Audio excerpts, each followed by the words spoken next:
Lamelo Ball is ready to have the Hive reach new heights. Welcome back to another video, guys. As always, it's your boy Wraith Hoops. Go ahead, press that like button, leave a comment, press that subscribe button, and turn on those post notifications so you can catch some more NBA content like this video.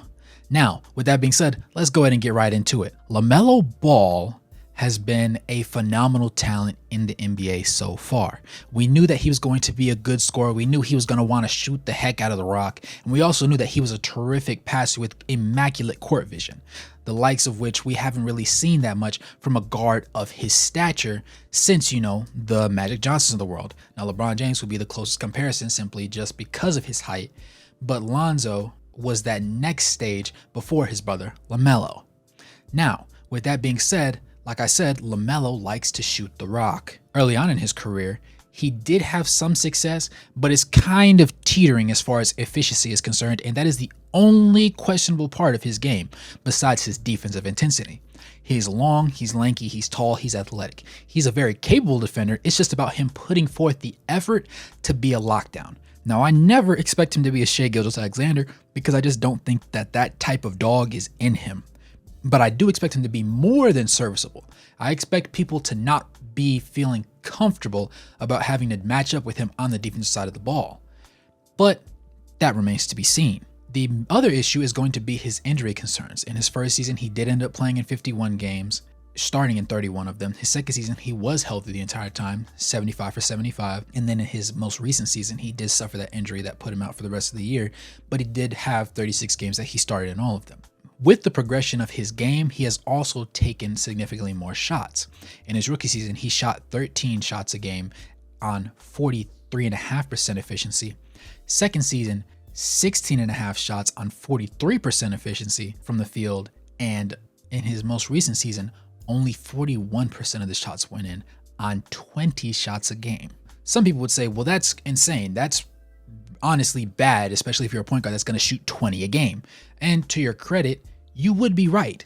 But the reason why he is shooting that poorly is because a larger and larger portion of his shot attempts have come from behind the three-point arc. In his rookie season, he shot 2 for 5 on 35% efficiency. Second season, he upped it to 7.5 attempts, shooting 39% from the floor, which was pretty good. And in this most recent season, he did end up shooting 10.5 at 37.5% efficiency. So the shots are falling. It just makes him look like a worse player because he shoots so many darn threes. As far as 2-point field goals go, he's roughly been at the same mark. His first season, he did shoot 8. Second season and third season, it's been 9.2 and 9.4. But his efficiency has been teetering on the lower end of the spectrum, which is slightly concerning, considering that it has slightly increased in the number of attempts that he's taking. But in his rookie season, he did shoot 49% from the 2-point range, 46% in his sophomore season, and this most recent year, 45%. Now, this most recent season, he did end up shooting 83.5% from the free throw line. So I believe in his stroke, and I believe he's capable of getting to that floater, finishing his layups as long as he fills out his frame just a little bit more and taking smarter threes and not just any three that comes his way.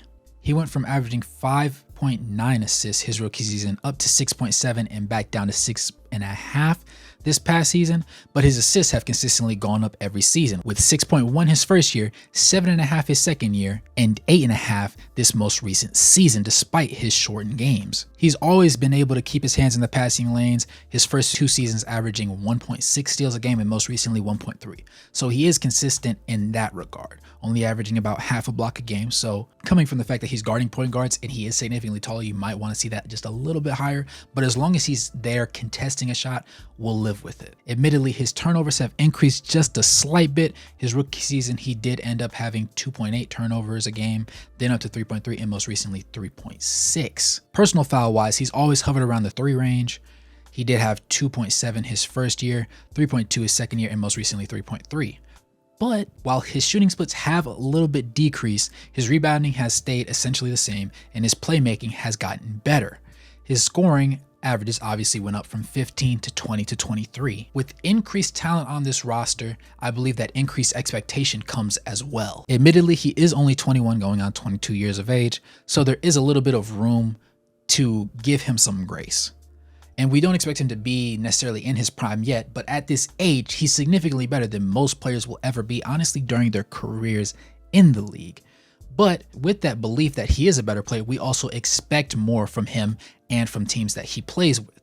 And since he did decide to re-sign and he is currently with the Hornets, you would love to see him take that next step.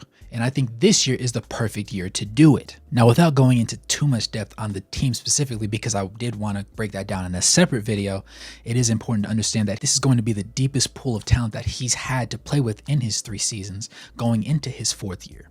So he does have Terry Rozier, he has Cody Martin, he has Brandon Miller, the 2nd pick of this draft, and somebody that was expected to be a stretch forward type of guy that can provide you with some outside perimeter shooting and open up for more plays to be made by him on the inside and their bigs. Gordon Hayward's still there.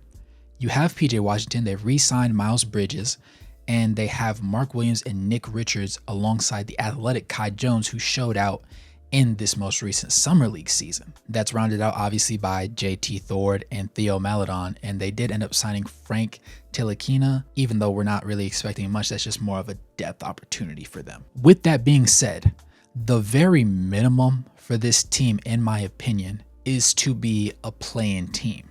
Now, obviously, they did end up getting the 2nd pick in the draft last year, so they were horrid most nights, honestly. But this season, I expect that Terry Rozier is still going to be an effective player. If they don't end up unloading him, a lot of people seem to think that they will. That remains to be seen. Obviously, last season, that was a talk of the season, and it never happened. They still have Gordon Hayward, like I said. You're expecting Brandon Miller to be a decent player out the gate. He hasn't, the most concerning thing about his game is the fact that he doesn't really drive at the basket. So maybe he's just going to be more of a pick and pop kind of guy, which would complement LaMelo's game very well. You'll have PJ Washington and Miles Bridges, who he both has a very good sense of playing with and throwing lobs to on a consistent basis, providing your centers now are more so lob threats and some decent rim protection. So overall, the floor has been set for LaMelo Ball to show who he is. And with no MJ in the front office, you're really going to see, I feel, a different side of the Charlotte Hornets this upcoming season. That all comes down to how LaMelo Ball wants this year to go. With that being said, thanks for tuning into this video. If you like Charlotte Hornets contents, you like the NBA, go ahead and hit that subscribe button, turn on the notification bell. Go ahead and comment whatever video you think I should do next, what teams or players you want me to focus on. Thanks for tuning in. Good morning, good evening, good night, no matter where you are on the globe watching. And I'll catch you guys in the next one. Peace.